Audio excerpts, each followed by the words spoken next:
নমস্কার, আমি জয়শ্রী। আমার নতুন একটি ব্লগে আপনাদের সবাইকে স্বাগত। আজকে যে দিনের ব্লগটি শেয়ার করছি সেই দিনটি ছিল খুব স্পেশাল। নতুন বছর মানেই নতুন আশা, নতুন স্বপ্ন। আর নতুন বছরের প্রথম দিনটা যদি প্রিয়জনদের সঙ্গে কাটানো যায়, তার থেকে ভালো আর কি হতে পারে বলুন তো। আজ আপনাদের নিয়ে চললাম আমাদের বাড়ি পিকনিকের গল্পে। চলুন শুরু করি। পিকনিকের আগের দিন আমরা সবাই মিলে চলে এসেছিলাম বাজারে পিকনিকের জন্য বাজার করতে। এই দেখুন, এটি হচ্ছে আমাদের কৃষ্ণনগরের বেলেডাঙ্গা বাজার। এটি আমাদের বাড়ি থেকে খুবই কাছে, ওই ধরুন বাড়ি থেকে আমাদের 15 মিনিট মতো কি 10 মিনিট মতো। এখানে অনেক রকমের সবজির দোকান, অনেক রকমের ফুলের দোকানও আছে। আপনারা বলবেন আপনাদের বাজার করতে যেতে কেমন লাগে, আর সেটা যদি হয় পিকনিকের বাজার, তাহলে তো মন্দই হয় না। আমার তো খুব ভালো লাগে বাজার করতে। আমরা এখানে ঘুরে ঘুরে আমাদের প্রয়োজনীয় জিনিসপত্রগুলি কিনে নিয়েছি। একেবারে চলে যাবো এখন আমরা পিকনিকের দিনে। সকালটা শুরু হয়েছে একদম ঝকঝকে রোদ দিয়ে। শীতের সকালে এই রোদটা যেন আমাদের পিকনিকের জন্যই অপেক্ষা করছিল। বাড়ির ছাদে তো আগে থেকেই আমরা সব পিকনিকের জিনিসপত্র গুছিয়ে রেখেছিলাম। আর এখানে সকালের টিফিন চলছিল। টিফিনে ছিল গরম গরম লুচি, আর ছিল নতুন আলু মটরশুঁটি দিয়ে আলুর দম। আপনারা বলবেন আপনাদের নতুন আলুর দম খেতে শীতের সকালে কেমন লাগে, আর লুচি খেতেও কারা কারা ভালোবাসেন এটা আমাদের কমেন্টে বলবেন। আর মিষ্টির মধ্যে ছিল কালো জাম। এই হচ্ছে আমাদের পিকনিকের লুচি, আর এই হচ্ছে নতুন আলুর আর মটরশুঁটি দিয়ে আলুর দম। আর এখন এখানে চলছে সকালের ব্রেকফাস্টের পর্ব। সবাই এখানে বসে গেছে ব্রেকফাস্ট করার জন্য। এই হচ্ছে আমাদের আজকে পিকনিকের ডেস্টিনেশন।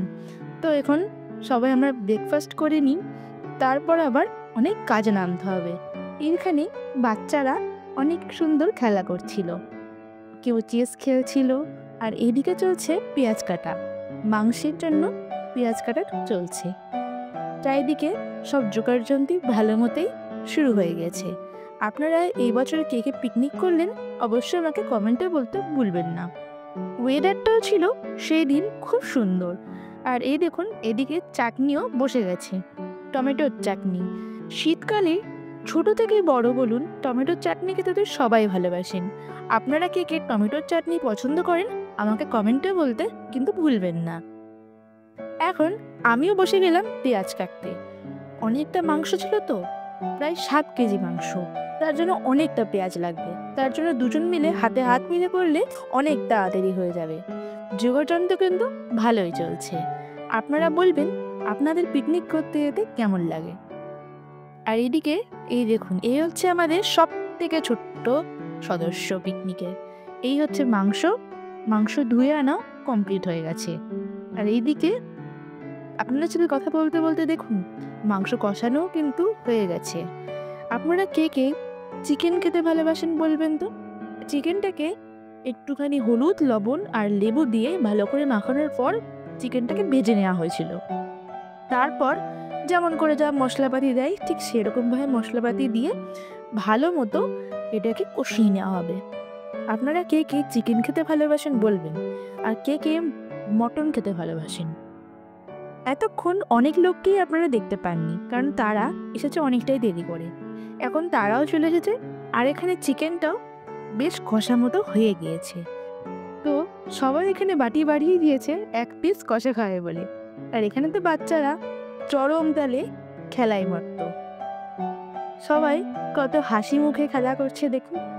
এই জিনিসগুলো দেখতে সত্যিই খুব ভালো লাগে। সবাই মিলে এরকম একসাথে পিকনিক করা, একসাথে সবাই মিলে খাওয়া দাওয়া করা, সত্যি এই জিনিসগুলো একজনের বড় পাওনা। তো এখানে আমিও বাচ্চাদের সাথে বসে গেছি এখন একটু খেলাধুলো করতে। আমরা খেলছিলাম বাচ্চাদের সাথে, তখন খেলার সাথে সাথে অনেক রকম গান বাজছিল। বলুন পিকনিক মানে একটু নাচানাচি হবে না, তা কি কখনো হয় বলুন। তাই এখানে সবাই খেলাধুলো করছিল, সবাইকে তুলে আনলাম নাচ করার জন্য। তাও কিছু কিছু আসেনি, আমরা 3জনই নাচ করছিলাম। এখানে গানগুলো দিতে পারবো না কারণ কপিরাইট পড়বে, সেই জন্য তার জন্য ক্ষমা করে দেবেন আপনারা। আপনারা বলবেন আপনারা কেমন মজা করলেন এই পিকনিকটায়। দেখুন আমাদের পিকনিকের সব থেকে ছোট্ট মেম্বার খুব সুন্দর নাচে, খুব সুন্দর নাচে। ওর নামটা এখন আমার মাথায় আসছে না, ও এত সুন্দর নাচে যে ও একাই কাফি নাচার জন্য। প্রচণ্ড মজা করছিলাম আমরা সবাই মিলে একসাথে। এরকম নাচ গান সত্যি খুব সুন্দর একটা ইমেজ তৈরি হয়েছিল।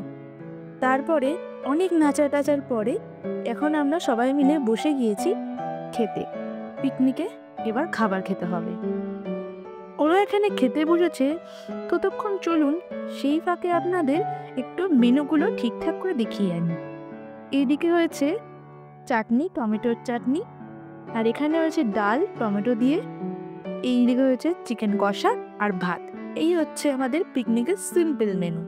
এই মেনুগুলোই তো আমাদের খুব ভাল লাগে বলুন। পিকনিক জীবনের একটি অন্যতম আনন্দময় অভিজ্ঞতা। এটি আমাদের ব্যস্ত জীবন থেকে কিছুটা মুক্তি দেয় এবং প্রকৃতির সান্নিধ্যের সময় কাটানোর সুযোগ করে দেয়। পিকনিক আমাদের দৈনন্দিন কাজের চাপ ও মানসিক চাপ থেকে মুক্তি দেয়। কিছুটা সময় যদি এরকমভাবে কাটানো যায়, সত্যি প্রত্যেকটা মানুষই অনেক স্ট্রেস মুক্ত থাকবে। পরিবার, বন্ধুবান্ধব বা সহকর্মীদের সঙ্গে পিকনিক করলে সম্পর্ক আরও মজবুত হয়।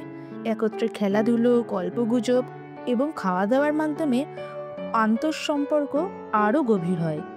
পিকনিক আমাদের জীবনে সুন্দর স্মৃতিগুলো তৈরি করে। বিশেষ করে ছোটরা পিকনিকে আনন্দ উপভোগ করে এবং এটি তাদের মানসিক বিকাশে ইতিবাচক প্রভাব ফেলে। তো বলবেন আজকের ব্লগটি আপনাদের কেমন লাগলো। আশা করি আজকের ব্লগটি আপনাদের ভালো লেগেছে। ভালো লাগলে লাইক, কমেন্ট, সাবস্ক্রাইব আর শেয়ার করতে ভুলবেন না, এবং ফেসবুক পেজ থেকে দেখলে পেজটি ফলো করে নেওয়ার অনুরোধ রইল। সবাই ভালো থাকবেন, সাবধানে থাকবেন। নতুন বছরে আপনাদের অনেক অনেক শুভেচ্ছা এবং ছোটদের ভালোবাসা। এবং বড়রা যারা ভিডিও দেখছেন অবশ্যই আশীর্বাদ করবেন যাতে আরও দূরে এগোতে পারি।